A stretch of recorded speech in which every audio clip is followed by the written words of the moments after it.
Welcome to Two's Company, Three's a Podcast, also known as 2C3 Pod, sometimes TCTP. We are Newcastle's #1 film, TV and gaming podcast. This week we've got a sponsor, Gun Gear and Graphics. We'll hear more about that in just a second. But my name is Dylan, and always with my co-host, Mitchell, and we must be preparing an insane amount of war equipment because it's time for 2C3 Pod, Czechoslovakian Computers.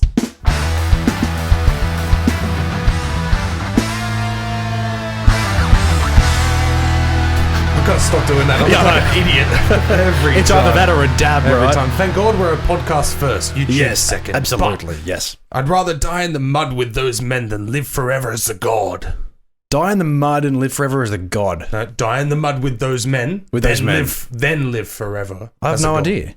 That is Aussie's own Sam Worthington from Clash of the Titans 2010. Oh, okay. I was wondering what the theme was. I was like, that sounds like a war movie of some kind, and I guess it kind of is, but it's kind of definitely not. Yeah, not a modern day war, that's for sure. Absolutely. But you know what I saw at JB Hi-Fi the other day? What? 1917. Get yourself a good cinema film. Absolutely. Yes. While we're all stuck at home, may as well watch something good. Absolutely. Thank you, everybody. This is Wednesday. Thank you for joining us. I hope you're watching on your favourite platform. Podbean, Spotify, Apple Podcasts, and of course, everywhere else. That's exactly Literally right. everywhere. And definitely, if you have an iPhone, make sure to head on over and check us out on the Apple Podcasts app. Absolutely. Because as of this week, we are the 51st ranked entertainment news podcast in Australia on Apple Podcasts. Yeah, absolutely. So, get those reviews heading in. 5 stars, thank you very much, please. Write whatever you want.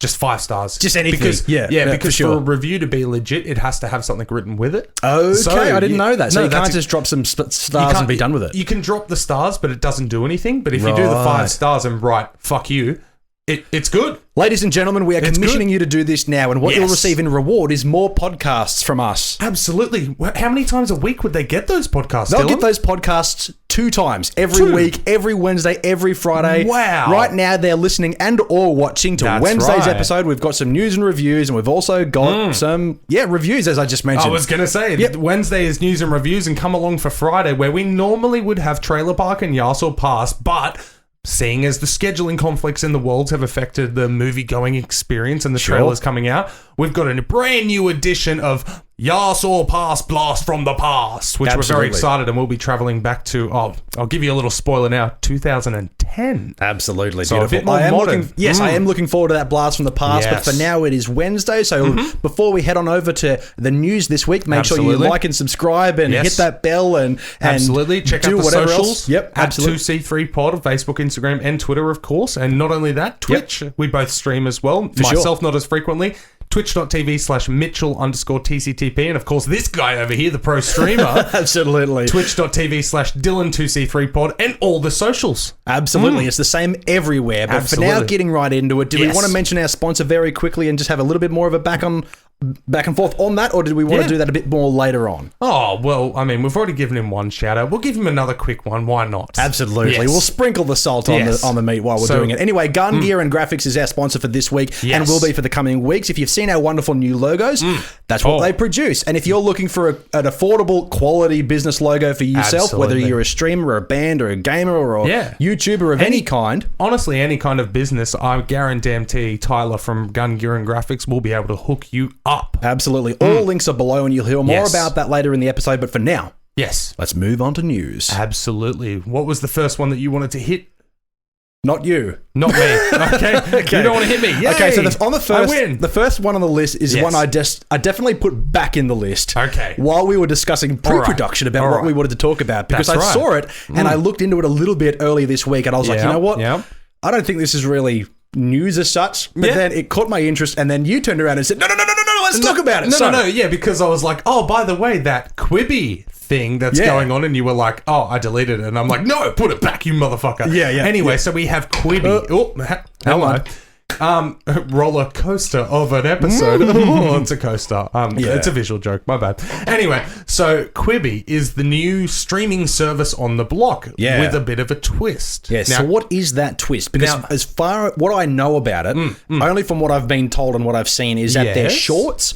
It's expensive for a streaming service that provides only shorts. Yes. It's all original content, but it's all filmed and edited and delivered.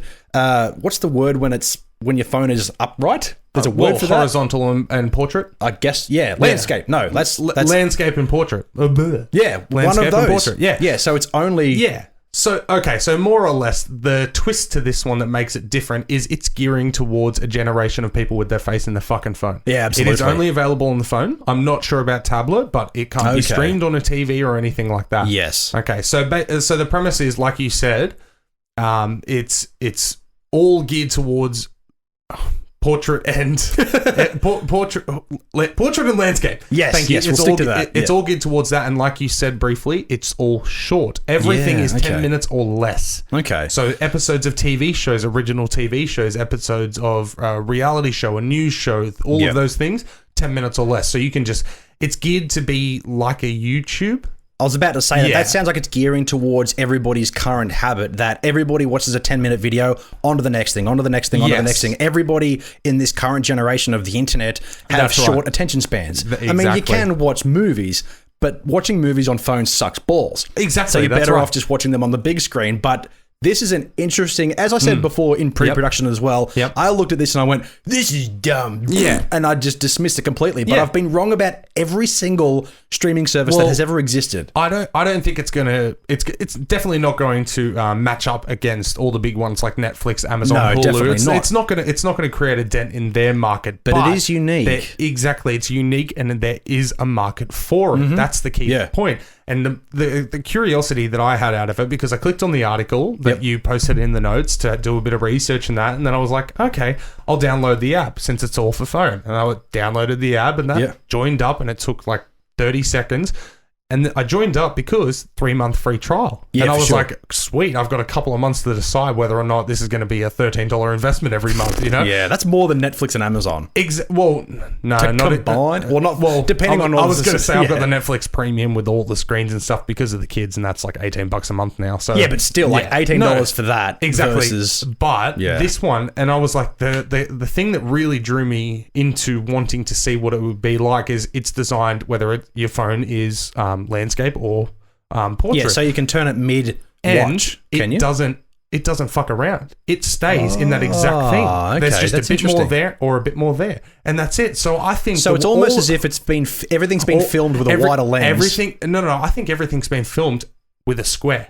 Yeah. With a square lens. And they're like, this is our focus. And then that way they can just say, all right, there's the center point. Yep. Wherever it goes, it doesn't matter. Sounds like we're going into the future, but also going back in time. Remember when square TV screens were shit? That's exactly right, but that's the thing. It may have been filmed with a square lens. Like, I know all lenses are square, back off. But yeah. No, they're oblong. Exactly, but it may have been filmed like that, but you can't tell. Yeah, because you're still watching on a rectangle. It's just an upright rectangle or a sideways rectangle. Yeah, and it's been cropped and zoomed however they please, for sure. I found myself, and I did, because they're so short, I did bust through the entire Anna Kendrick series Dummy. Oh, yeah. In less than an hour. I like Anna Kendrick. Is it good? Yeah. No, it's pretty fun. And also the concept is awesome because it's written by, I'm going to kill myself for not knowing. Yeah. But it's written by a particular woman, and she was an up-and-coming writer who knew Dan Harmon. Yep. Oh, and took something to him and or like asked for advice, and he basically shut her down. And he's admitted this and said, like, I told her, if you haven't written anything, fuck off. Like, you're not good. Like, simple as that. Like not. So not he was like harsh. But fair? It was like harsh criticism that lit a fire under. So Dummy is about her dating Dan Harmon, trying to come up with a concept for a TV pilot, and she finds Dan Harmon's sex doll, who then starts talking to her, and they work on a script together for a pilot about a woman talking to a sex doll. That's cool. So it's got that, I wouldn't say fourth wall breaking, but it's got that fourth wall story element to it where it's telling the dramatization style comedy lives of their experience. That's interesting. Yeah. And the more I think about the concept of these shorts being only 10 to 15 minutes long or less and having entire series is that the last time I watched an entire series in one night was Love, Death and Robots. Yeah, exactly. Remember me talking about that on the podcast yonks ago. They were shorts. Yeah, and it was awesome. Exactly. I mean, they were all animated and very unique and quirky in their own ways, but I'd imagine this also provides a framework for developers, for filmmakers like that with really interesting, fascinating concepts. That's exactly right. To deliver on a platform which, it may seem strange that it's catered purely for a smartphone device, but everyone has one. No, that's exactly right. And if you're a traditionalist like me, you can still turn your phone on its side. Like, yeah, that's right. Yeah. Or you can watch like anything else. No, chuck a DVD in, if a VHS, if you're really feeling up to it. That's exactly right, 100%. But it's Cody Heller is the writer of the series. Okay. And she's got a fantastic production company name, Hell or High Water.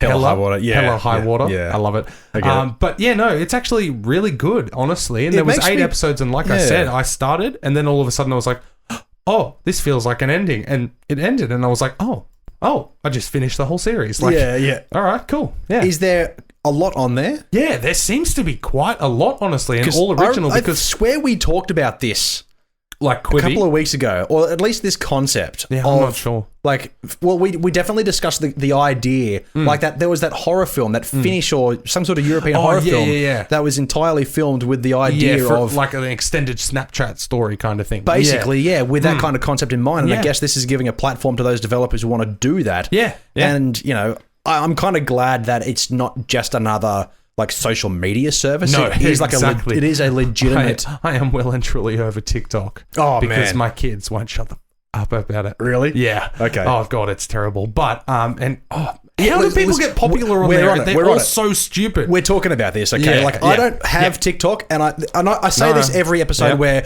there's a new piece of tech or a new app, and I go, yuck! I'm such an old man in a 27-year-old body. But TikTok has taken the world by storm. Yeah, I know. It's owned by a Chinese company apparently, and they own everybody's data. And then all the people around, all those people around the world are going, "Oh, they're stealing your data!" And fucking so does everything else. Exactly. But in saying that, I see so many people who I have on social media posting other videos from TikTok, and I'm like, I don't follow you to follow them. No, that's or exactly to follow right. you post videos of. If I was to watch the person I'm following come up with an interesting idea and then film themselves doing the quirky dance, whatever it is, I'd be all for it. Yeah. But it's not them, it's somebody else. I'm like, fuck off with that that's shit. right, exactly. That annoys me when people share the videos of somebody else, like doing something. Yeah, on their Snapchat too. You think you're getting a Snapchat and it's some fucking random. Right? Stop it. Yes. Stop it. That's exactly right. Create your own content. Get a podcast. But do what everybody else does. To me, I thought it was going to be like the next Vine, but it's so much more annoying because they're long videos and it's just fucking annoying. How good was Vine? But I remember Vine was fantastic. I'm pretty sure I introduced you to that. I'm pretty sure I introduced you to that, and then you just took the world by storm. No, I didn't take the world by storm. Dude, you had pretty fucking good followers on there though, and then you turned it into an internet meme page. EMD. No. Or was that was first. That was first. It? Yeah. 100%. Okay. Like the page was basically dead, and then I started Vine, and then I was like, I'll share this on the page that's dead, you know? Yeah. That helped. But Vine was so much fun because it was 6 seconds and you could just scroll through. And you could be so creative with it too. Yeah, exactly. And that's another one that I was against at the time. And then I got it and I was like, you know what? I'm single. I'm bored. Let's try it. Exactly. And then I started making my own dumb videos, which I watch all of them now and go, ugh. And the thing about oh man, I found them the other day on an old iPad, like just saved from my phone, and I was like, my favorite one that I will never forget is you asking for sex and then getting rejected and then going to the computer, opening up porn, and the porn screen goes, it's you again. I forgot about that one. Yeah, exactly. And I'm pretty sure that's Catherine's voice in the background. No, babe, let's have sex. No, just go and watch porn. Lift up the laptop. Oh, you again? Yeah. That was classic. I really like that. I've got some creative things, man. Yeah, absolutely. Exactly. Yeah. But I feel like Quibi, turning that into a conversation about Vine, it's the same kind of thing because I sat there and scrolled through and could watch little previews of those as you go. It's like being on YouTube. And then if you liked it, you clicked it, bam, there it is. Yep. Like as in just immediately and you'd started a series. There was another one with Will Arnett. Yeah, cool. Doing like it was called Memory Hole, I think, where he'd just go back in time and pick a particular trend and just mock it for like 5-6 minutes. Yeah, right. That's all it is, you know, because they're so easy to do. 5-6 minute content. Okay. Yeah. So you're saying that this could potentially, I mean, maybe not right now, but this could potentially be a game changer in the way of having another entertainment app on your phone amongst other things. Yes, and I say that because I feel like Quibi may not survive. It may not last, but it may spark the next evolution in streaming. Yep. Where 5-minute, just quick episodes of a sitcom or a series. High production things, not just YouTubers or whatever.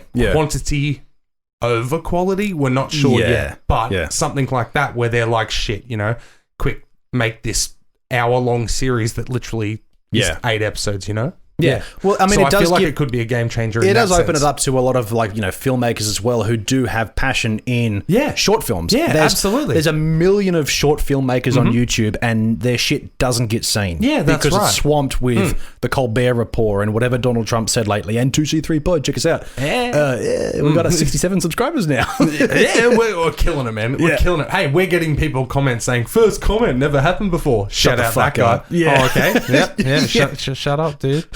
Stop it. What were we talking about? Yeah, so I don't know. I might try it out. You've talked me into it because, as I said, 3 month I was free naive. trial. Let's try it out. 3 month free trial, and you've got an iPhone, don't you? I certainly do. Well, it doesn't matter. You can use it on Google and No. I know, but I'm just saying, it just links straight to your Apple Store thing. Yeah, okay. So literally, it took me download, and as soon as I opened that app, it took me 30 seconds to be scrolling. Yeah, okay. Like Mitchell, Harris, email, done. Fair enough. Yeah, cool. Yeah, simple as that. Yeah. So I do think it could be a game changer in that sense. And also one thing, looking at the dummy IMDb page, the interesting thing is, of course, it was written by Cody Heller, but one director as well. They don't need multiple directors. Yeah, because a lot of TV shows have multiple directors. Exactly, per episode. Yeah. But I feel like because they're so short and so quick, they could be awkward part I got to cut out. Just there it is. Oh, no, we're still going, apparently. Yeah. All right. Still Sweet going. Ass. Cool. All right. Anyway, and I feel like with the production, they could film it like a movie. Just take a week, film it, bum done. Bum done. Yeah, bum done. Because there was no closing credits either. Oh, really? Yeah, it would just open with created and written by, directed by, done. Ooh. That's it. Okay. Because that's all they need. Yeah. Yeah, they could just have a 1 week production to film 8 episodes of a series. That's cool. So, okay, I definitely have to check that out. Absolutely. Yeah. Do it. Cool. Moving on to the next segment, though, not segments. Next subject is that scary stories to tell in the dark. Yeah. Surprisingly did well enough to warrant a sequel. How? Well, I have fond memories of that movie. Really? I look back and think, listen, it wasn't overly scary and it wasn't all that great, but there was some interesting designs, interesting concepts, and people around the world tend to, I wouldn't say love it, but they liked it. Yeah, I understand that, and I understand why it was liked, at least, but I remember from our review, make sure to check out the archives. Yeah. I remember from our review, it was just very lacking. It just didn't feel complete. Well, I think it's because it's based on the kind of source material that's kind of... they're all separate different stories trying to combine them together. Yeah. So none of the monsters really had any connection to each other. No, that's right. And it was literally just a creepy book. That's correct. Came to life. Yeah, that's right. That's right. So it was kind of like Goosebumps, but a little bit more for the teenagers. Yeah. And that's another thing as well, talking about lacking. Maybe from people like us, how we expected to go that extra step into the horror realm, where I feel that this film certainly did that in a few moments, like the toe moment and the monster at the very end. Yeah. Where you open up the article, that's that thing, how his body falls apart. The jangly man. Yeah. See, that's all I remember. I remember from the film, now it's been about 8 months since it's come and gone. Yeah. I remember Jangly Man, the Scarecrow, and being so mad that was the first thing to happen, and it just was gone. Yeah. And that was like the most exciting part leading into it. The spider one was shit. That was crap. Yep. I don't even fucking remember that. She popped a pimple and then all the spiders came out. Yeah, exactly. But I remember the toe only because you said toe. Yeah. But then, of course, I remember the fucking... The fat lady that just kind of... See, that was effective. Yeah. I talked about that in the review. Exactly. I said that reminded me of like a well-written Terminator film where this thing just, no matter what way you do... you're fucked. Yeah. And that Simple thing's just smiling. There's no emotion. It's just accepting your demise, basically. But that was the only one that had any real effect. Everything else was classic teenage scares. Yeah. And, I mean, we're too mature for that. Yes, of course. Yes, but absolutely. In saying that, though, when it comes to Yas or Pass in 18 months' time when this is released... Absolutely. I'll go and see it. Yeah, for sure. Yeah, exactly. Simple as that. Yeah, it's simple because I like the idea and I like the character design and the fact that Guillermo del Toro and the same director from the first one, I'm going to butcher his last name. Do it. Andre Overdal. I was going to say I'm going to try and pronounce those letters in between. Andre Overdal. Yeah, you may have that right. Overdal. It's Overdal from now on. Fuck it, we're doing British. But Scary Stories came out. It was produced by Universal. As we discussed recently, Universal kind of just make everything. And there's no limit. They just go, you know what? Here we go. Here's some money. Let's do it. There's been a bit more of a trend lately to try and do those teenage horror films and the monster films and things like that. You know? But they're also trying to go like big and small. Exactly. Universal are one of those companies I've noticed. I imagine this would have only had maybe a $20 to $25 million budget, which is nothing. Yeah, but not only that, $100 million worldwide. $25 million on the dot. Yeah, so it was successful financially, and I think critically, most people liked it. Yeah. I think as I said, it wasn't overly fantastic, but it was enjoyable for the most part. No, that's exactly right. I think it definitely warrants a sequel where they can really go ahead and maybe do something more with the other stories in the scary stories to tell in the dark, whether they have returning characters or returning monsters. I mean, I don't know. At the end of it, though, was there many survivors? I have no idea. I think they all died. I feel like there was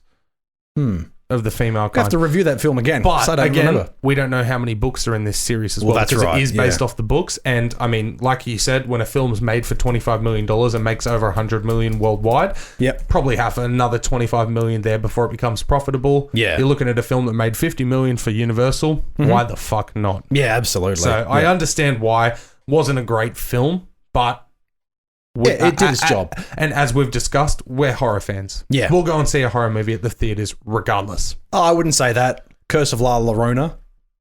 Was that the Weeping Woman? Yes. Yeah, right. Yeah, no, true. Yeah, so we won't stoop that low. We'll still go to see a horror film if there's potential. It all depends on what else is out. Simple as that. I'm sure that week there was Kittens, the movie, was out. And we had to go see that instead. Yeah, the fucking Roblox movie or some shit. I don't know. Yeah, anyway. Yeah, but anyway. Are you looking forward to that?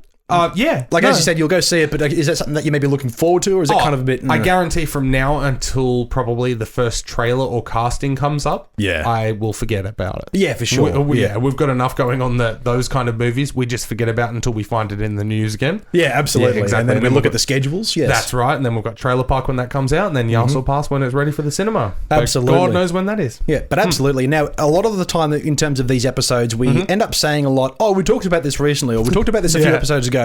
Again, and there's another thing that's come back in news of today, as of yesterday, technically, when sourcing the news for this episode, is that I know we're already talked about Hellraiser, and we've already talked about our top picks of who could play Pinhead in the Spyglass produced film that's coming up. Which we will make a YouTube special out of. Yeah. At the same time, maybe we could probably Patreon special, dude. Oh, we could totally do that. I was going to say, our legendary patrons, if you haven't checked out Patreon, do that. Also, check your emails.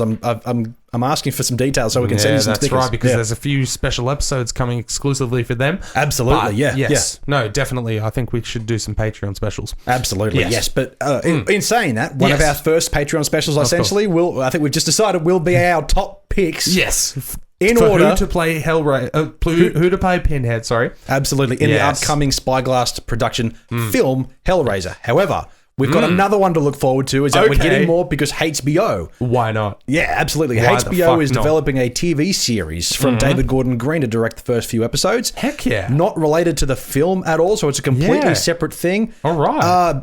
Bring it on. Yeah, exactly. Why the fuck not? I mean, as we've discussed multiple times, so we'll try not to harp on about it too much, but this has been one of the most deserving franchises to get an actual cinematic proper reboot for years. Absolutely. For years. And now we're getting treated to that, but also the possibility of seeing some more content through a TV series. Absolutely. Yes, sign me up. Yeah, there's a beautiful balance between having like a TV series and a film that are completely disconnected. That's that the film has time to flesh out its singular story within the 2-hour period, where something that's that's a TV series. Obviously, they've got 10 episodes to flesh out the story over. However, if they disconnect the two, you don't have to see one or the other to understand what's going on. That's exactly right. So that means you can enjoy these completely separately to themselves. But David Gordon Green, responsible for Halloween's reboot. And Halloween's resurgence. Yeah, for sure. Into popularity in that. Absolutely. So I feel he's going to be a fantastic pick to helm the first few episodes of HBO's Hellraiser. And not only that, HBO, you have to look at that company and go, it'll be fine. It's in good hands, for sure. That's right. Yeah. I mean, when was the last time a HBO series got panned for being critically terrible? The very end of Game of Thrones, but that's about it. Yeah, but that's that particular instance in the fact that they were going off the books now and everyone. That's correct, But everything I've seen, which is HBO... 99% of that show was critically praised. Yeah, for sure. Absolutely. And isn't better than Breaking Bad, I'm telling you. Fucking now, man. Stop it. I didn't make that meme. I thought you would enjoy that one. Oh, man. I still hate it. I still, every now and then, just stop what I'm doing and go, fuck off, Dylan. Yeah. Stop it. It's not true. None of that's true. Yeah, Breaking Bad deserves that champagne. But... if it wasn't for the fact that we've now got this TV series, I'm amazed we didn't mention the possibility of David Gordon Green directing the Hellraiser film. Didn't occur. Well, we were talking about Halloween. At the same time, so maybe we didn't really consider that. That's right, exactly. The last 2 weeks we've talked heavy about Halloween, heavy about Hellraiser, but didn't connect that dot. But he would be perfect for that because he clearly knows after the performance of Halloween, knows how to handle those older characters and treat them well. Yeah, absolutely. And the beauty about that, we've talked about it a lot, I'll put that out there, is that the film style, that Halloween reboot or sequel, whatever, the kind of film that was, reminiscent heavily on the originals. So I have a feeling that David Gordon Green, this guy, can look at the original maybe two Hellraisers and understand what Clive Barker was going for and convey that to its best ability. Because when you have other people fresh coming into a franchise going, I want to put my spin on it, that sometimes you're like, you know what? Don't do that. Yeah. Because they've usually failed in the past. That's like right. the subsequent Hellraiser films, they're all pretty terrible in comparison to the first two. You have to watch the second one. My God, it's amazing. Yes. But, 100%. Yeah, 100%. For sure. Oh. But there's only one thing that I hope that they get right in both of these Hellraiser products. Yeah. Is that Pinhead is not the villain. Yeah. He's the hero of the story in the first two.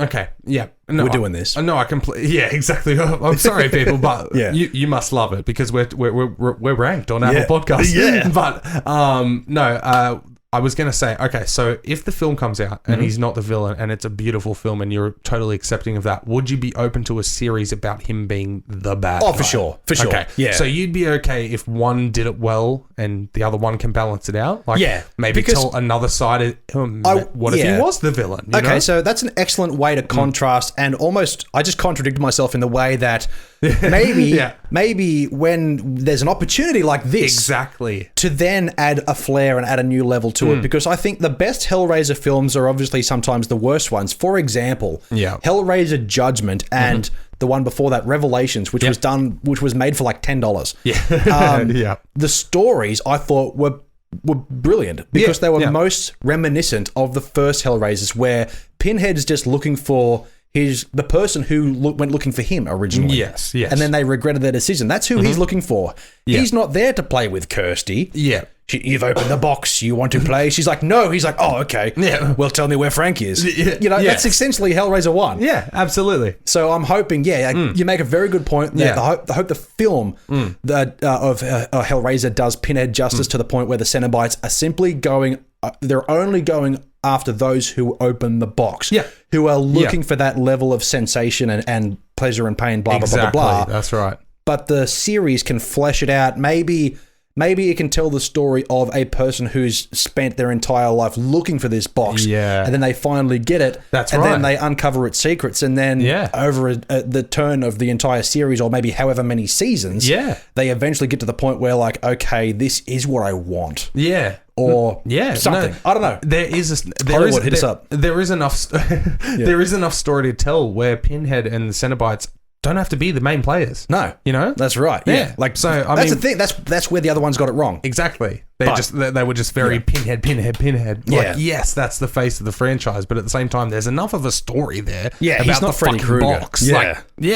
So hey, absolutely. There's your Hellraiser for the week. Tune in next Wednesday and there'll be more. I'm sure there'll be more. Yeah, but anyway. Absolutely. Time for a sponsor. Oh, is it now? Absolutely. Now, this is our first official sponsor. I know. Thank you very much for Gun Gear and Graphics for sponsoring this video. Before you get into it, man, what a big week for us. Oh, for sure. I mean, we're charting on Apple Podcasts. Make sure to like and review. And then also, we have a sponsor now? Yeah, man, for sure. Damn, 2C3 Pod taking over. Absolutely. So we have recently had a makeover. Yes. And you'll notice that, as 100%. I said at the beginning of the episode, all the pretty colourful graphics around us in the videos and on our social media is all produced by Gun Gear and Graphics. Yes. Now, you can find them on Instagram and Facebook. We'll get to the links later, but they are down below. Yes. If you are a small business, a gamer, YouTuber, a band, or just some level of business, and you're looking for an affordable and a very high quality and very efficiently produced logo of some sort, Gun Gear and Graphics has what you're looking for. Absolutely. And efficiency is key there as well, because he's been a very busy man lately, Tyler from Gun Gear and Graphics. But man,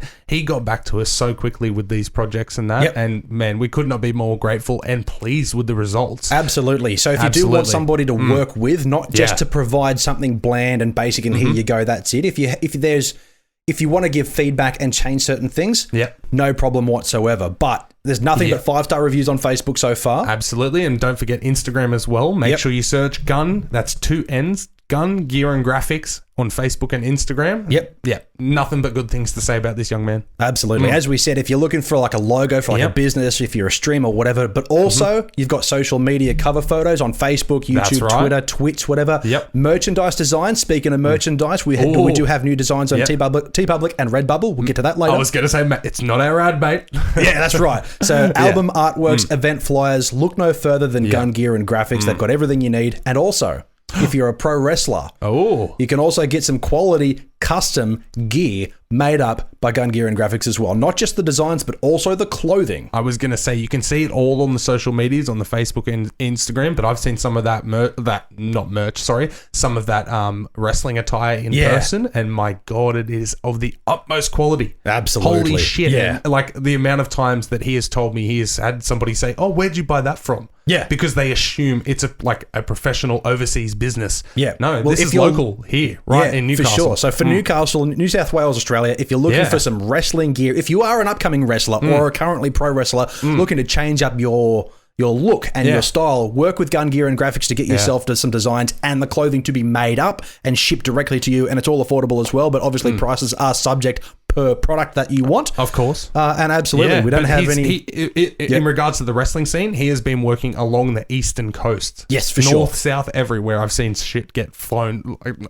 Float. He literally threw it. Man, he's got quite an arm, Tyler, over there. But yeah, no, absolutely. Gun, Gear and Graphics, thank you for the sponsorship and looking forward to doing more business with you. Absolutely. Now, not only that, saying that he's helming from Newcastle, Australia, which is also an amazing opportunity for local businesses to work together. Yeah. If you're listening to this podcast in the United States, if you're in Canada, if you're in New Zealand or anywhere else in the world outside of Australia and you are looking for some graphics or for that wrestling clothing, Gun, Gear and Graphics, I'll ship it out to you internationally. Just work with him on what you want. Exactly. Very quick to respond as well. Absolutely. Always looking for new opportunities, and so are we. So, absolutely. Cool. Yeah. Beautiful. Venom. Oh my God. Is on its way back. I'll tell you what. Probably the best Bullet album in... I had to. Did you see this week that it was the 10-year anniversary of Fever? I did not. Yeah, it was. Feel your fever. Exactly. It was the 10-year anniversary of a 2-album decline. Yeah. And then Venom. But listen, hey, and then Gravity. Gravity is a fucking banger, man. I dead set. No, I agree with you. Okay, good. I feel that like Gravity. If I was 14, I would be so into it. Oh man, I go back. We're talking about the band for my Valentine right now, ladies and gentlemen. Exactly, my one and true love. Every now and then I go back. You know what? Let's have a trip back to high school and have a nostalgia trip and listen to some old school music. And I listen to The Poison. Yep. And I listen to Scream Aim, especially Scream Aim. And I am just in musical heaven. Right? But after that, what was after Scream Aim? It was Fever. Yeah. Fever was good. Fever was really good. But Fever had moments, but you could see potential parts of the future that were going to let them down. Yeah, and then the rest of history happened. Fever, and then, I'm sorry, if you name an album Temper, it's going to be shit. And it was. Yeah. But...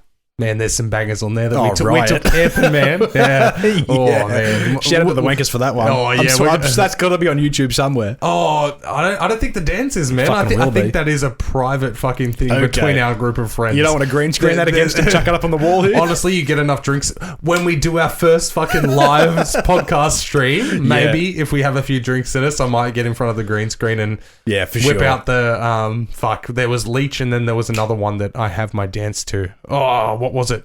Riot. Yes, Riot was the one that I was thinking of. Yeah. Anyway, that's a little sneak peek. But what I did today while I was at work, I went back to 2004 or 2005. Lovely. What a good year. I listened to the first 2 albums from Parkway Drive. Oh my God, yes. And? Oh man, the first one is terrible. Oh, really? What is it? Don't Close Your Eyes? No, Killing with a Smile. No, this is... Oh, sorry. I went back to Don't Close Your Eyes, which was... Yeah, no. That's... No. Hey, for its time, it was very local. Yes, but... all of the Australian metal bands and hardcore bands sounded like that. Oh, well, they started that wave. But then Horizons... Was it Horizons? Yeah, Horizons and then Deep Blue. Yeah. Yes, and then what was after that? There was Killing with a Smile, Horizons, Deep Blue, Atlas. That's right. So Atlas was a free album at the time, but those 3 that you just mentioned, fucking bangers. Yes. Fucking bangers. Yes. They sound magnificent, and I'm sitting in my chair like, because I work at an office environment. Yeah. And I'm sitting there just fucking rocking out in my chair. Just like, got twitches and stuff. Yeah. I was like, you know what? Let's go back and listen to the first one again. Yeah. Can't do it. I listened to like half. I was like, this is just no, that's shit. right. But I ignore that one because as far as I'm concerned, Killing with a Smile was when they went bam. Yeah, for like sure. That was when they took over. And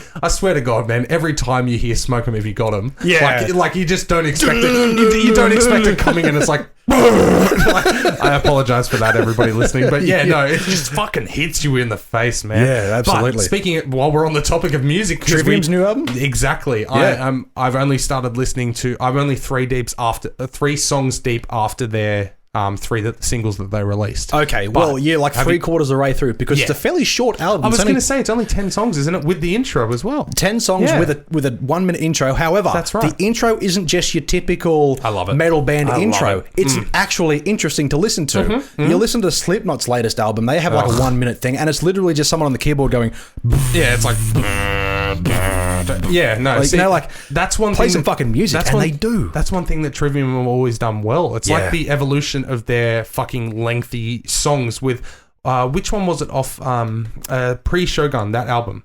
Oh, Crusade. Yeah, Crusade. Well, the Crusade. That was an 11-minute fucking instrumental. Masterpiece. Exactly. Yeah. But then they were like, hey, let's do that again for Shogun, but let's put lyrics on it. And it is the greatest fucking song ever. I love Shogun, that song. That song, the solo at the very end. I know.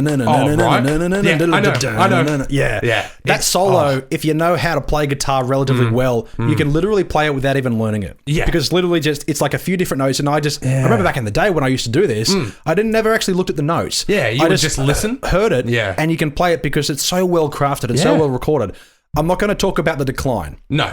Well, see, to me, a hardcore Trivium fan, it wasn't so much a decline as it was let's try different things. And I feel like those different things on that plane, they're as good as they could be. Yeah. If that makes sense. Okay. So, yes, when you're talking about Trivium style, it it's definitely a decline. took a bit of a I get that. Yeah. But when I go, all right, so what's the Snow album? Silence in the Slow.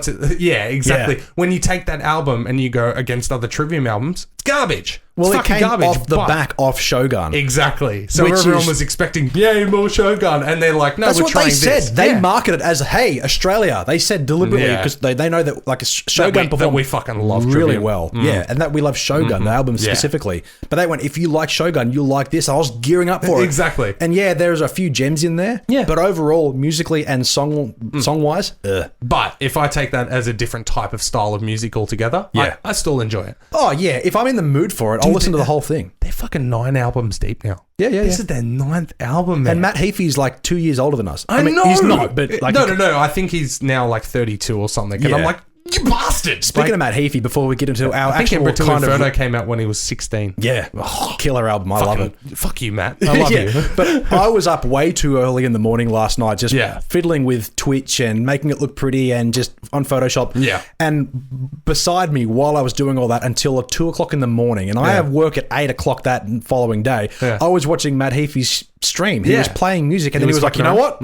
I want to play Valorant. And then he just started playing Valorant. That's awesome. Yeah, so go twitch.tv/Matt Heafy or whatever it is. Yeah, I've checked out his stream a few times as well, and I'm like, damn, man, stop being so good at everything you touch, you fucking arsehole. Yeah, I love it. Because, he's 5, 6, 7 days a week now. Yeah. He's like 5 days a week, twice a day. Something like that. Jesus Christ. It's crazy. Dude. Yeah, it's fantastic. And now new album as well. Yeah, new album. As I said, as you said, sorry, it is short. Yeah. But they're bangers across the board. Yes. One of their best songs, which I think a lot of people can agree with me, is not as metal. Yeah. But it's like their best song. There's a really good... what's the fucking song called? Was it immediately after the 3 singles they released? No. It was a little bit further down. Let's look at our phones while on a podcast. All right. We've got IX, which is 9, the intro. What the Dead Men Say, Catastrophist. Thank you. Amongst the Shadows and the Stones, Bleed Into Me, The Defiant, Sickness Unto You, Scattering the Ashes. Okay, Bending the Arc to Fear, and The Ones We Leave Behind. Yeah, Scattering the Ashes has this That's really... the next song that haven't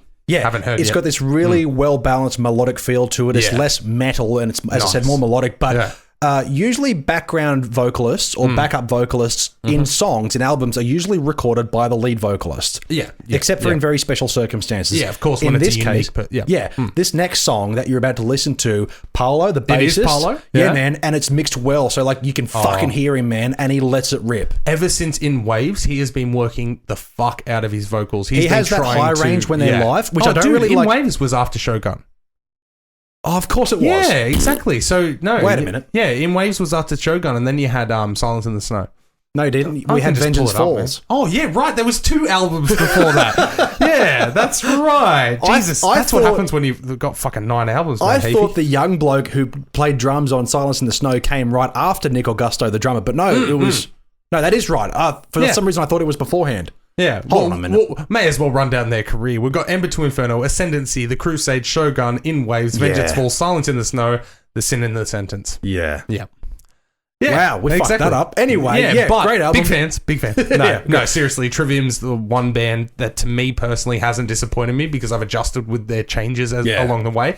And when they go, we'll just go back to being Trivium, they fucking nail it every time. Yeah, for sure. I absolutely adore And this them. new album is definitely balls to the wall. Let's just make some fucking fun metal. And that's what it is. Absolutely. Yeah. Absolutely, man. So Venom, you say? Yeah. So that's the first time we've ever talked about music on this podcast. I know, as much as I would like to talk about it more often, it doesn't happen enough for me to do it. No, that's right. And as much as we love metal, we could talk about metal for quite some time, but unfortunately that's not our demographic per se. No. So film, TV, gaming, and metal podcast. Film, TV, gaming, and metal. Yes. No, but Venom, you say? Yes, Venom the film was alright.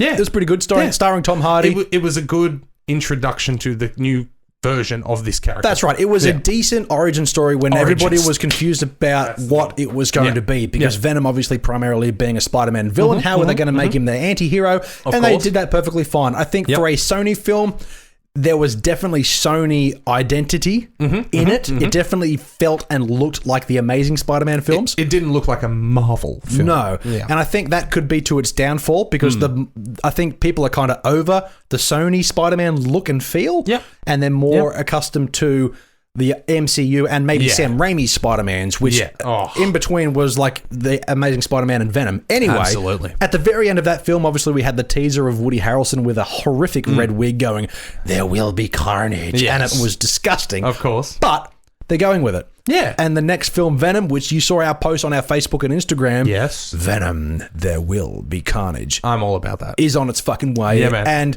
despite what anybody thinks about the first film, I think overall people are like, you know what? After second thought, it is a good film. Yeah. At first, I think everyone was kind of a bit on the fence about it. Yeah. But after some more thought, even Taylor's like, yeah, Venom was good. I want to see number 2. Yeah. No, and the thing about that is it's weird. Everybody had mixed reviews about it. You never heard one consensus or the other. Yeah. The film still made over $850 million. I just saw that number. Yeah, so it was definitely a success and definitely warranting a sequel, regardless of the critical reception. Warranting a franchise at this stage, because they could get away with a bomb like the Harry Potter spin-off. What's that? I have no idea. Fantastic Beasts. Yeah, exactly. Like that second one, it was a bomb. Yeah. But it still warrants the franchise tag and make another one, you know? So this one at least warrants a trilogy. Yeah, like that's 100%. right. You start off with an $850 million well-known character and promise it's going to get more intense. It definitely doesn't have the legs, or at least Sony doesn't have the legs to form their own Avengers. And I think Hollywood has learned to not try. Yeah. Warner Brothers certainly has learned that lesson, and I don't think other and even Universal with their Dark Universe with Tom Cruise's The Mummy and Dracula Untold, they've also learned, you know what, let's not do this. Yeah. Let's do individualized films, and they work. Invisible Man, Joker, they all work. Venom itself is kind of the next step in superhero franchises, anti-hero franchises, kind of like Deadpool, for example. Yes. Because X-Men's now out of the way. That's right. To be like, well, can this carry a franchise big enough to helm multiple different characters? Yes and no. The way I feel that this probably should go, and I think the smarter, maybe safer option would be to keep Venom and Venom characters. not introducing Morbius, not introducing Spider-Man. I was going to say tidbits, but I was going to say, as much as we've had a wonderful discussion in the past about Tom versus Tom, I don't want that now that I think about it, because the more I think about that, I'm like, okay, so you're portraying Venom right now in this next one to go against Carnage, and clearly Venom is the anti-hero to destroy Carnage. Yeah. How are you going to bring in the ever-popular Spider-Man and have it be Venom's film and say, no, we all want Venom to win, right? Like, that's right. What kind of battle does that have? They've turned villain. They've turned Venom into the good guy. Yeah, Tom Hardy said it in his own film. You can't go around eating good people. You got to do bad people. Exactly. So that's the film that they've created. So for him to then go up against other good Marvel characters, everyone's going to be like, well, who are you rooting for? Fair enough, they did that with Civil War, but that was fucking 5-10 years already. No, that's right. And it was against good versus good. It's not bad versus good and then being like, well, who do we want to win here? Yeah, exactly. It's not titular good character against this normally bad guy who we've made good for this series. Now, can you guys adjust to good versus... No. Yeah. We're not going to do that. No. If the MCU was to introduce a Venom that was purely, hey, I fucking hate Spider-Man, I want to eat him. Yeah. I'd be for that, but that's not this Venom. No, that's exactly 100%. That's right. Tom Hardy would be like, stop it. Yeah, that's right. You know, stop it. Yeah, stop it. All right. I'm too busy from playing Capone.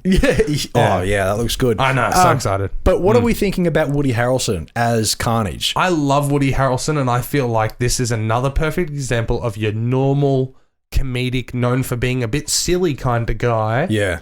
And he's going to take this dead seriously, but have his eccentric twist. Well, I think he's done a lot of those kind of films in the past. I mean, Natural Born Killers is a film I still haven't seen, but I definitely want to. Oh, dude, Oliver Stone. It's brutal. Yeah. It's fucking brutal. Like, it's uncomfortable. And he was one of the best parts of the Han Solo film. He was in that. Oh, yeah, I've totally seen that. Yeah, I wouldn't expect you to. But he's okay in that. Yeah, like, he can for someone who you would expect to have like a one-note kind of characteristic, he can play any role he wants. Oh, dude, we've seen him play flamboyant gays. We've seen him play the tough guy in Zombieland. You know, like, he's all across the board fucking talented, dude. So absolutely. That's what I mean. So I've got no qualms about it. Neither do I. I don't. Yeah. Even with the wig. I just hope that this film isn't like the last one where, I mean, it kind of has to be where it's just two big CGI blobs smashing into each other. Exactly. And that was, I think, everybody's biggest complaint is that it's just two big CGI After Effects just sloshing into each other. Yeah. How are they going to change it for Venom 2? Exactly. But it's Carnage.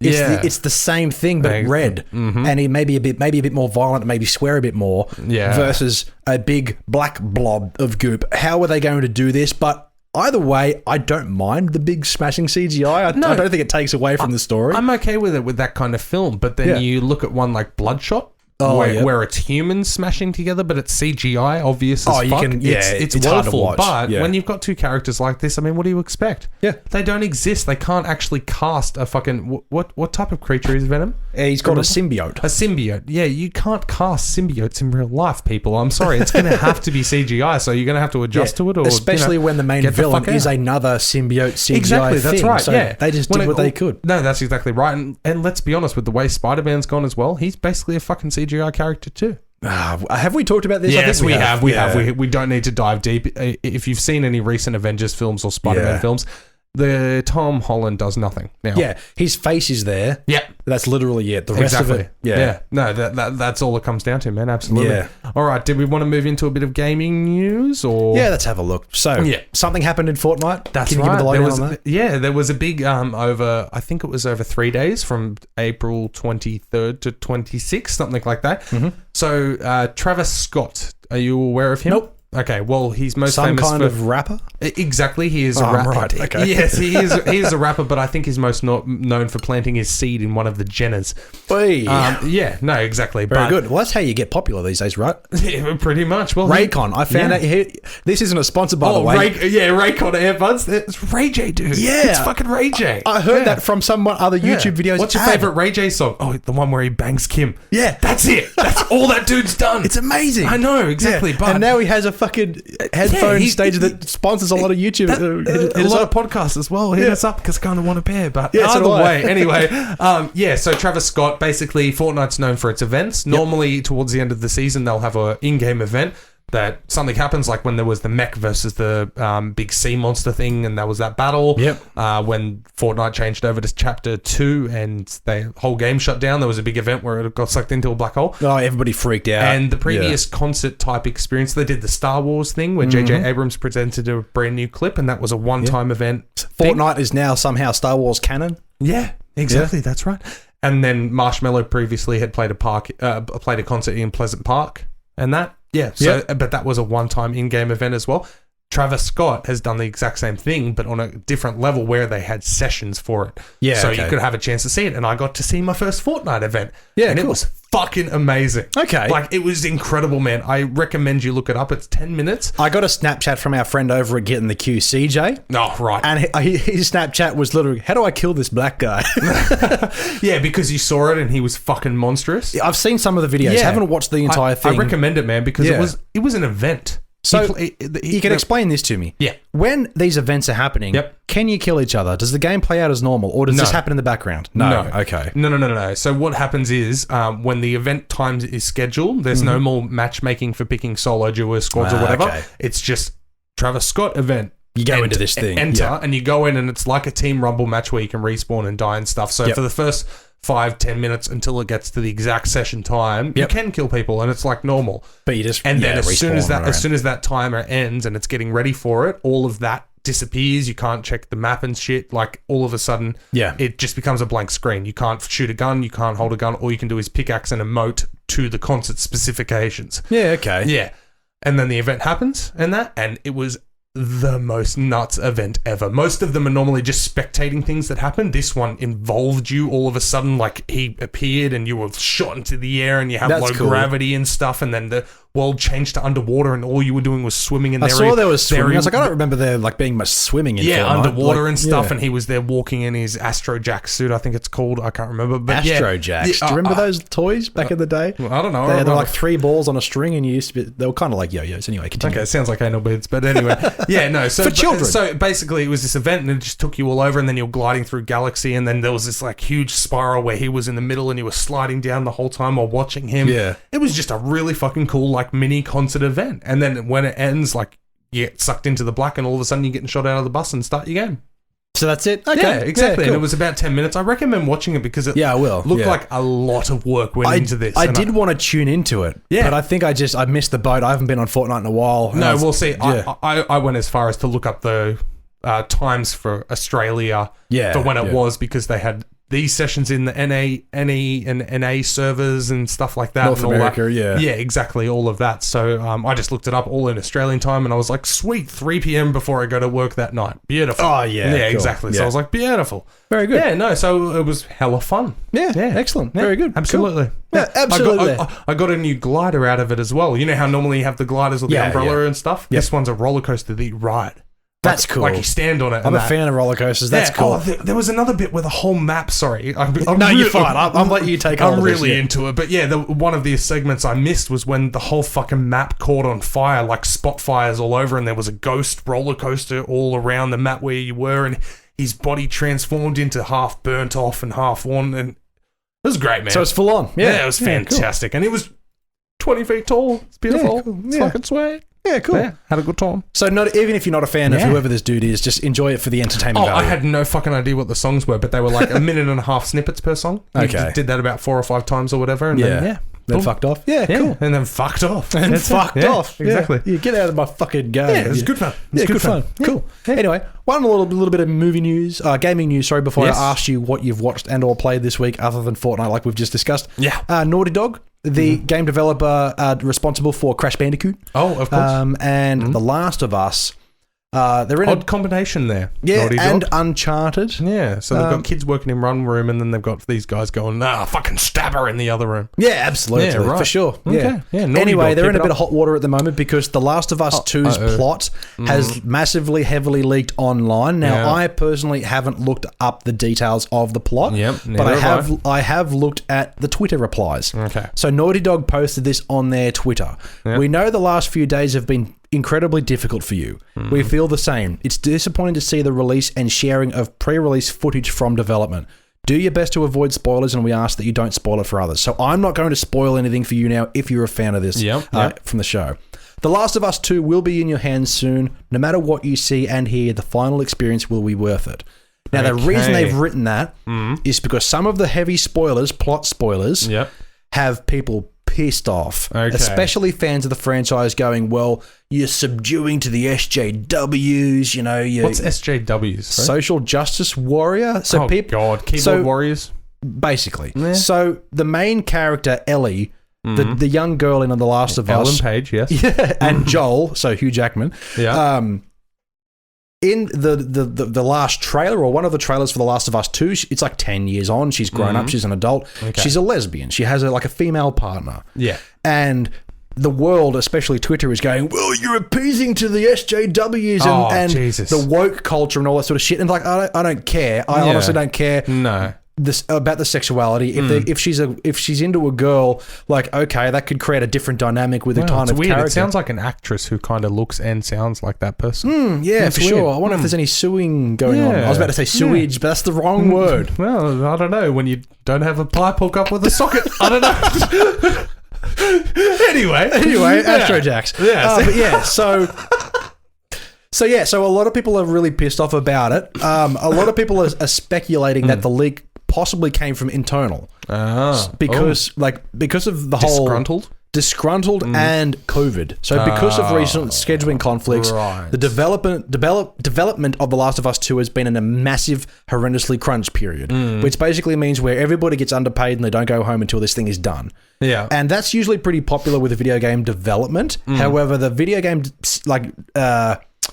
world has always defended that by going, we're all here to make this thing that we want to make. But sometimes it goes that extra level too far. So people are speculating that this leak has come from inside Naughty Dog's development team themselves. And people are turning around going, this sucks. I hate this. I don't like what they're doing with the story. I fucking hate it. And Naughty Dog have had to come out and say, hey, we're going to push this thing out. 19th of June 2020, we will get the Last of Us 2. But it's severely hurt. I was going to say, has the damage been done? Well, a lot of people are turning around and saying, I'm not buying this now. They will. Yeah. Because they'll buy it because they want to buy it and they always wanted to. And they want to experience it for themselves regardless of their opinions. However, it certainly has damaged. Yeah. And a lot of people may look at this and go, well, would they have had the same reaction if they experienced that in-game? Or are they just pissed off about what's happened or what's going to happen because they've read it early? Yeah, that's exactly right. A lot of people do get the shits about certain story and plot points, like with Star Wars and anything popular like that. If they hear about them early and go, I don't like that, they've got time to change that. Yeah. You know? So unless it's out and people go, oh, that's it? Fuck. Now what do we do? Yeah. Yeah, the reaction's been very weird. And Twitter's been all over this. This is where I got it from because I follow Naughty Dog on Twitter. And, of course. And that's what I saw. Yeah. Yeah. Well, doesn't affect me. Yeah, exactly. I was going to say, I'd probably still go to check it out. It is PS4 only. Yeah, I hate when things like that get leaked and not at the company's discretion either, so that's always disappointing. So I hate that that's happened. I hate that this has already been pushed around as it is because of all the scheduling conflicts in the world and that.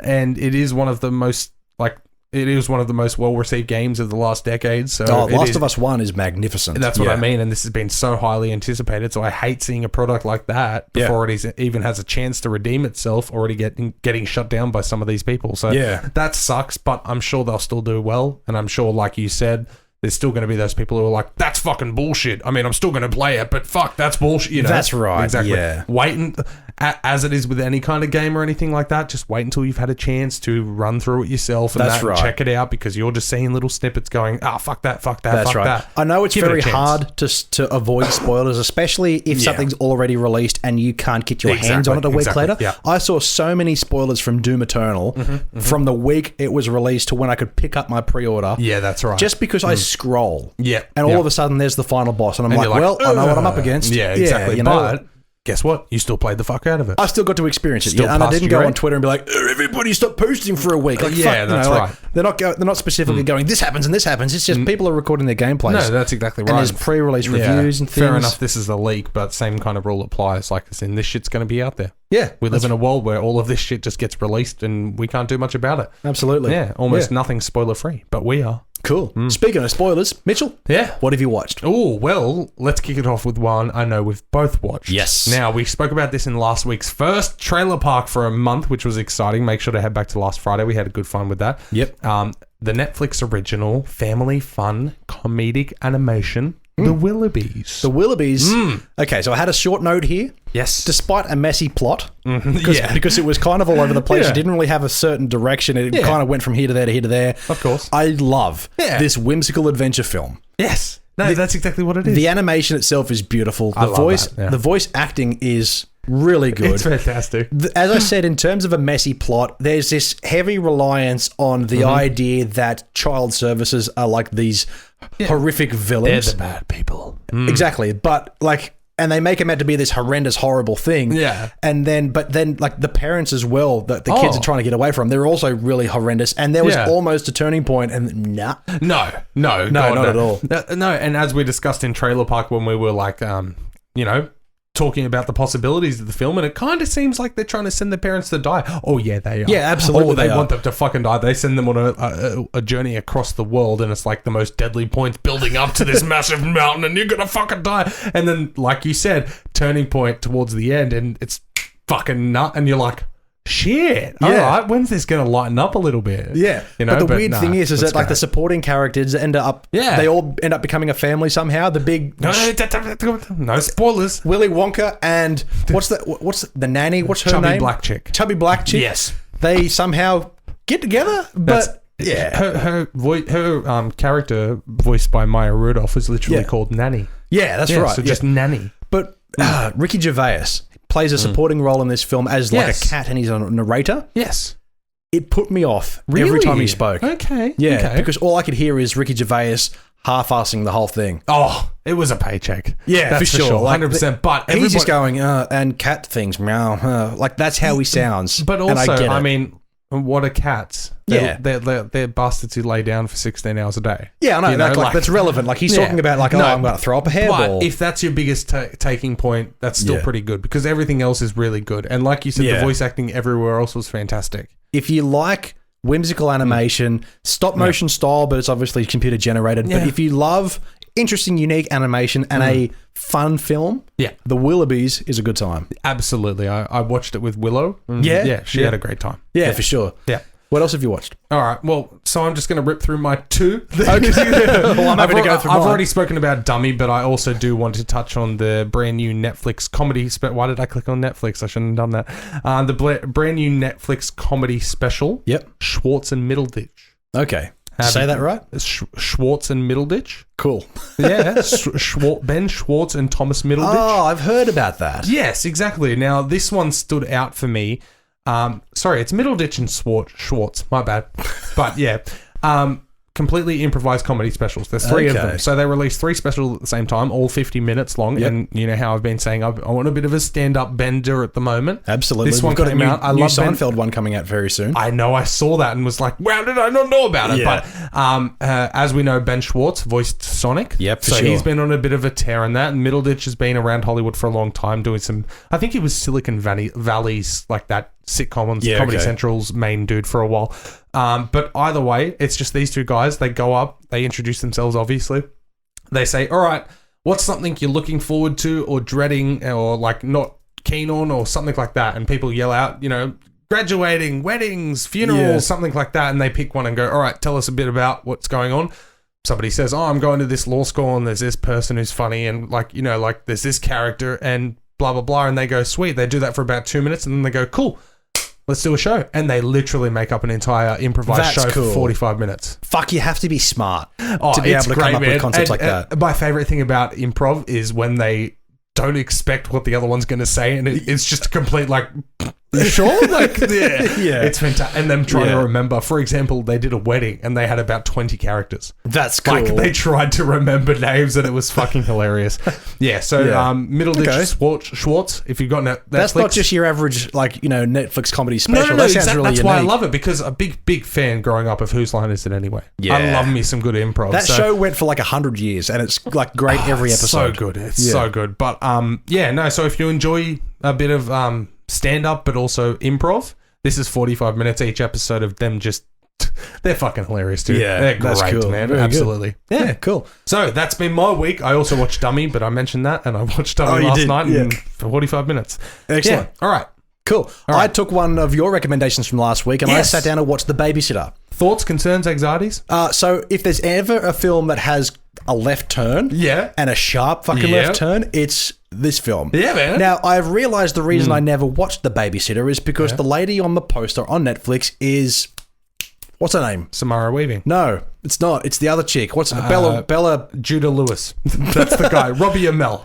No. Bella Thorne. Bella Thorne. Yeah, she's in the yellow outfit, right? That's right, exactly. That's all I've ever seen. So then as soon as you said Samara Weaving, I was like, that doesn't look like her on the front. No, that's... And then I watched it. That's right, because you got Bella Thorne there, but that's the actual poster. Okay, but they the actual put that up because Bella Thorne. Yeah, that's right. Put Samara Weaving on their Netflix, it'll draw more podcasters in. Yeah, absolutely. So Samara Weaving plays the lead role of the babysitter who then ends up having some kind of death cult. Yeah, he ruled, but the film starts out, the first 20 minutes, it's very innocent, and the coming-of-age telling of this young boy who's got the hots for his babysitter, but he also has kind of a crush on his best friend who's also, this little cutie by herself, and then all of a sudden, violence to no end. And I was like, okay. Here we go. Robbie Amell is great. I've got another Robbie Amell product to talk about in a moment, but he was great. Recognize King Back? Yeah, I was going to say from Vine, famous King Back. He was funny. Yeah. He was hilarious in this honestly, film. he goes by Andrew Batchelor now that he's an actor. Yeah. But honestly, I've seen him in about 6 things now. He's good. A lot of those people who made their careers initially in Vine, because Vine was a video platform. Exactly. The ones that I have seen continue into film, they're good and they're funny. Like this guy, for example. I remember following him on Vine. Do you know who Vine's most successful product is? Who? And I absolutely still adore him to the day. Shawn Mendes. Who? Shawn Mendes, the singer. Really? I didn't know that. Exactly. Okay. He came from Vine Man doing 6-second covers. Yeah, cool. Yeah, I know. Oh, wait, maybe I have heard of that. Exactly, and I fucking love him, man. Yeah, He's so good. That's cool. He's so good. That's King Back, eat your heart out. So The Babysitter, if you keep scrolling past thinking, one day I'll check it out, definitely check it out. Yeah, it's good fun. Samara has that very unique screech that she has, that thing that she does, and I love it. And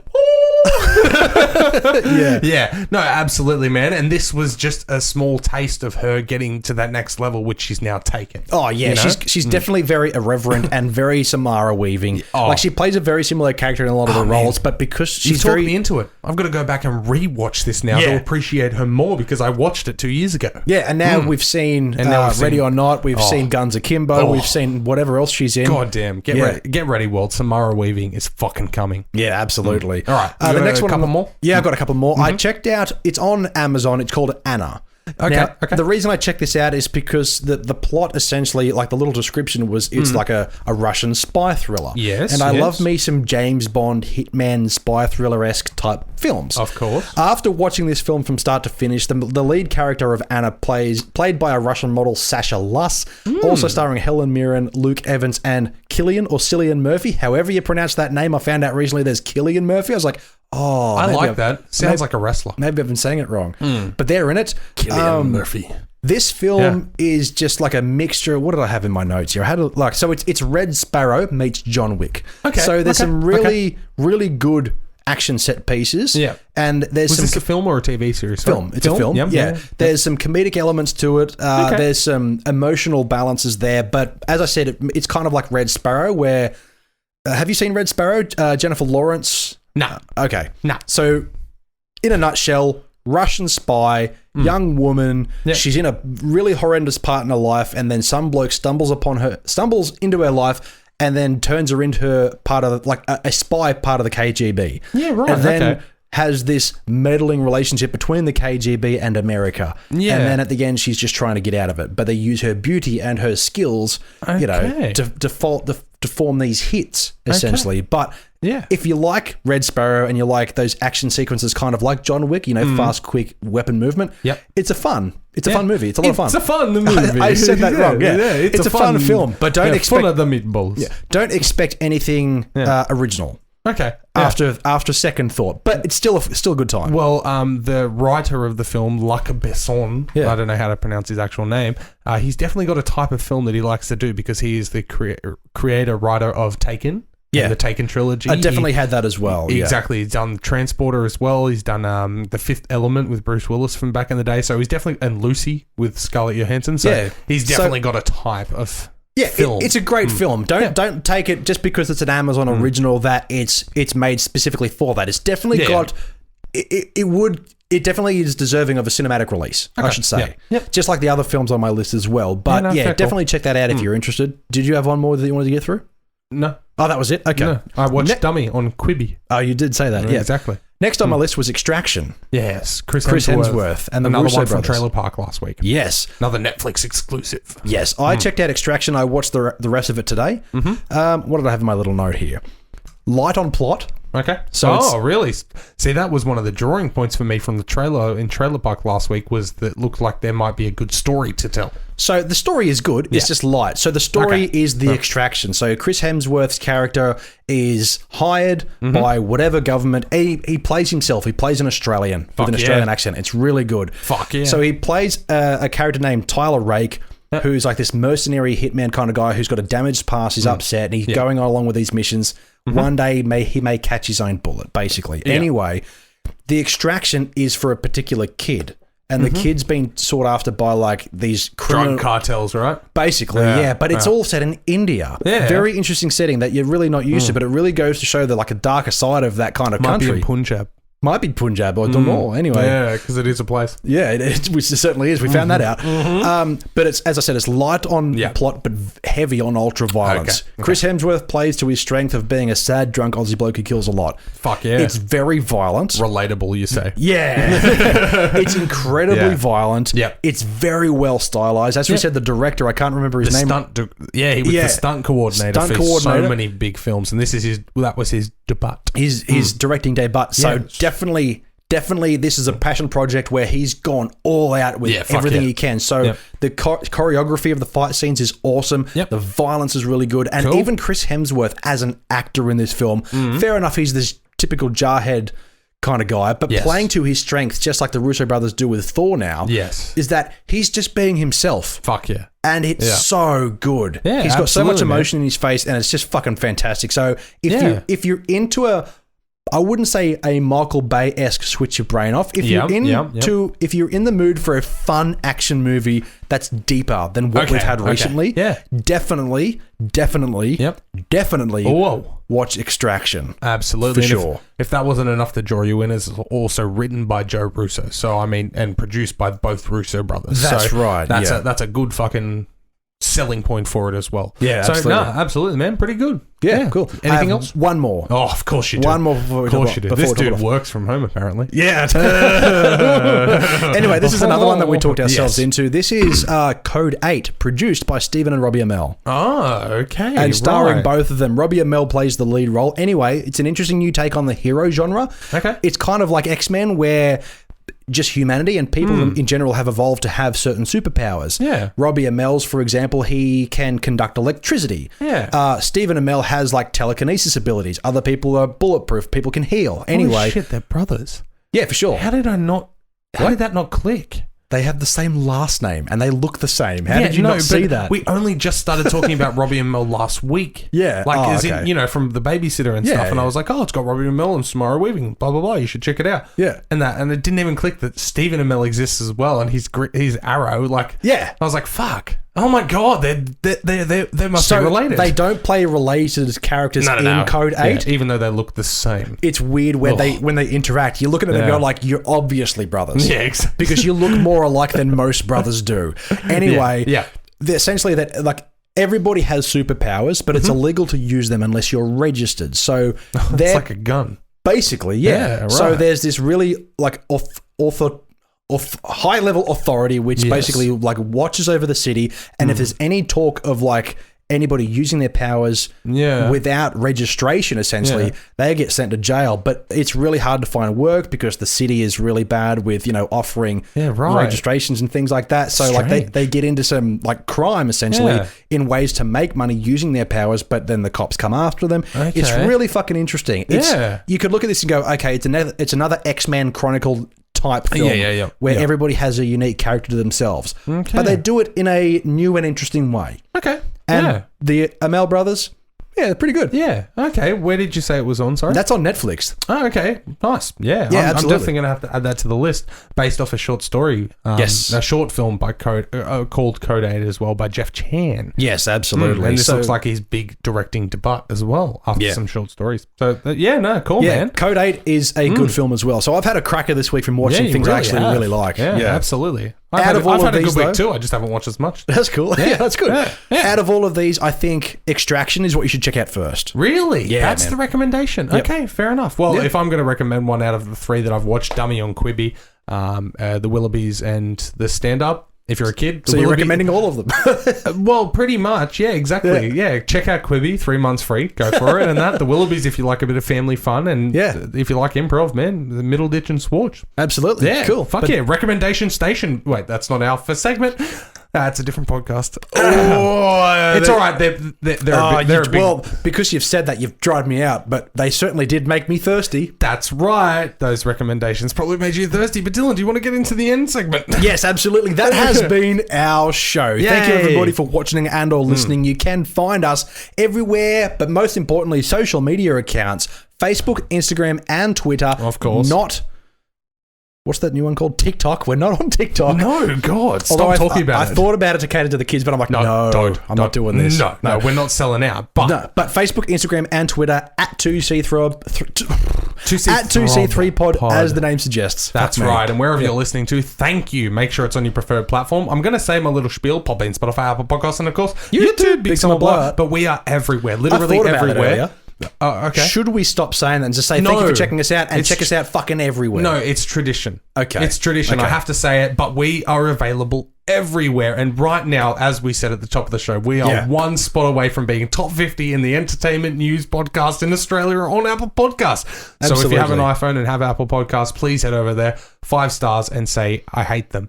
That's fine. But a review would be lovely, and download some sneaky episodes and have a good time. Absolutely. But other ways you can support the show as well, we do have brand new merchandise available with our brand new designs by Gun Gear and Graphics, as we said earlier. Thank you, We've got brand new t-shirts and mugs and stickers, but most importantly, t-shirt designs over at tpublic.com and redbubble.com as well. Not Rebel Sport yet. Not Rebel Sport, no. Our new merch, we have purchased it ourselves. Yes, it is coming in on the way, and oh my God, I'm so excited. I got one with a different I'm so excited. Yeah. I'm not sure if you've noticed as well, on our TeePublic store as well, I'll get to the streaming later on, but I also have a Doom 2C3 Pod shirt. That, and that's bought that. I noticed. Like, I can see what we made a profit on. That's for me. That's for me. Absolutely. And I will be hitting up Tyler from Gun Gear and Graphics to make me a streaming logo as well, just so I could have a personalized shirt as well. Let's fucking do it. Just because I don't stream as much, but I want it to. It looks fun. Yeah, that's good. But either way, of course, and not only that, Patreon! We have some glorious Patreon supporters whose brand new, uniquely designed by Gun Gear and Graphics sticker is on the fucking way, and we are so excited to give those to you. We have Alice, we have Courtney, and we have Bob Schweifeld. You guys are absolute fucking legends. We love you so much, and thank you for the constant support. Absolutely. Head over to Patreon now. We've got 3 affordable tiers for you to join. Every tier does give you automatic entry into any giveaways we have. Of course. But we also give you a free sticker as well on any level, as we said. So even the lowest tier, of course. That's right. Now, we've promised these stickers for a while now, but we really wanted to get something that was quality designed to you. So Gun Gear and Graphics has certainly come through with a really quality design. Definitely head over to Patreon and join the TCT pack for sure. Absolute goddamn tootly bootly. But we also have an email address, twoscompanyfreezerpodcast@gmail.com. You can hit us up for any business inquiries at all. Yep. Get more info on Gun Gear and Graphics. Hit us up. We'll give you a recommendation. But also, PayPal. Yep. Flick us a dono. Why not? 10 cents, 20 cents, 50 cents, $5,000 dues. Whatever it is, everything comes straight back into this show, and we are so excited to do that for you. Holy shit, man. I'm uber keen, man. You're right I'm there, so man. fucking keen. Okay, anyway, tell you what I'm keen for. Oh, God, my chair sunk. I'm getting fatter. You good? Yeah. Anyway, new my chair was low. We have new podcasts. It goes down. I know. Yeah. We have 2 podcasts. Fucking put it down. We have 2 podcasts every week, every Wednesday and every Friday. Absolutely. Wednesdays is trailer. News. Wednesdays is news and reviews. Fridays is Trailer Park, Yassel Pass. This week we've got another blast from the Blast from the Past, coming to you from 2010. That's right. Look forward to that one. But of course, check out our YouTube page as well. Make sure to subscribe and ring that bell. But honestly, man, I'm more pumped for Apple Podcasts at the moment. Get on it, people. Get on that reviews. Wherever you can review us, do it. Absolutely. Now, if you look at the list of the exit thing, I added a few extra lines there. Oh, did you there? Before we get to the very end, you can certainly follow me on twitch.tv/Dylan2C3pod. That's for right. all kinds of streaming of, like, you know, we've got Doom, we've got Resident Evil, occasionally Fortnite, and a few other things as well. The list is there. It's all looking good. I'm going to ban you from saying occasionally Fortnite. When you put out on your at Dylan2C3pod page, what should I play tonight? And at the bottom, anything but fucking Fortnite. And I was like, fuck you, dude. Yeah. But if you'd like Fortnite, head on over to twitch.tv/Mitchell_TCTP. Absolutely. I only play Fortnite and I stream when I can. I'm a busy dude. I'm a shift worker and have kids. Yeah, so, hey, we're all busy, but when we can, we do. Exactly. Anyway, thank you everybody very much for tuning in. My name is Dylan, as always with my co-host, Mitchell, and do not forget, we are Two's Company, but you are the podcast. Things pulled out.